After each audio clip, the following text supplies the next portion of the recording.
అందరికీ నమస్కారం. విద్యార్థులకు ఆశీస్సులు. స్కూల్ అసిస్టెంట్‌గా ప్రమోషన్ పొంది మొట్టమొదట నేను ఈ పాఠశాలకు 2009లో రావడం జరిగింది.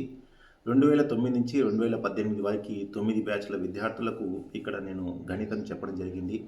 ఈ పాఠశాలలో పనిచేసిన 9 సంవత్సరాలు ఒక మంచి అనుభవాన్ని ఈ పాఠశాలలో కలిగి ఉన్నాను. చాలా మధురమైన స్మృతులు కలిగి ఉన్నాయి.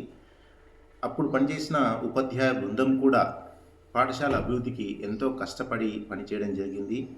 ఈ 9 సంవత్సరాల సమయంలో ఇద్దరు హెడ్ మాస్టర్లు కూడా మారడం, Rasool sir and Ravinder Goud sir. ఇద్దరు కూడా చాలా డైనమిక్ హెడ్ మాస్టర్స్. వాళ్ళిద్దరితో ఎన్నో విషయాలు మేము నేర్చుకోవడం జరిగింది.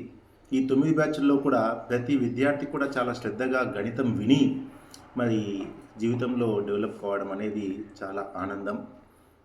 విద్యార్థులంతా కూడా వాళ్ళ ఇంట్లో శుభకార్యాలు జరుగుతున్నప్పటికీ, వాళ్ళ ఇంట్లో సత్యనారాయణ స్వామి వ్రతం కానీ, పెళ్ళిళ్ళు కానీ జరుగుతున్నప్పుడు కూడా మొదటి పీరియడ్ నా మ్యాథ్స్ క్లాస్.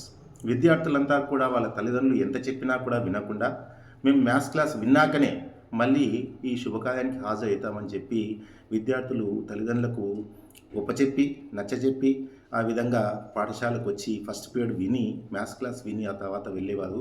ఈ విధంగా విద్యార్థులు శ్రద్ధగా వినడం, వారంతా కూడా జీవితంలో స్థిరపడడం అనేది ఒక ఉపాధ్యాయుడిగా చాలా ఆనందము.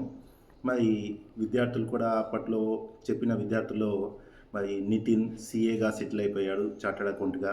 తర్వాత సాయి నిఖిత, సాయి రిషిత, సాధన, ఖ్యాతి ఇలా చాలామంది విద్యార్థులు ఉన్నారు చెప్పుకుంటూ పోతే. ప్రతి విద్యార్థి కూడా శ్రద్ధగా విని లైఫ్‌లో సెటిల్ కావడం అనేది చాలా ఆనందంగా ఉంది. మరి ఇలాంటి పాఠశాల 75 సంవత్సరాలు పూర్తి చేసుకోవడం, వజ్రోత్సవాలు జరుపుకోవడం అనేది ఇంకా గొప్ప విషయం. సాధారణంగా మన జిల్లా లోపల ఇది మొదటి పాఠశాల అనుకుంటాను. చాలా ఘనంగా వజ్రోత్సవాలు నిర్వహిస్తున్నారు. ఇలాంటి వేడుకలకి అందరం కూడా ఖచ్చితంగా హాజరయ్యి వీటిని దిగ్విజయంగా ముగించాలి, దిగ్విజయంగా పూర్తి చేయాలి. కాబట్టి నేను వస్తున్నాను. నా విద్యార్థులంతా కూడా ఈ వజ్రోత్సవాలకు హాజరు కావాలని కోరుకుంటున్నాను. Thank you.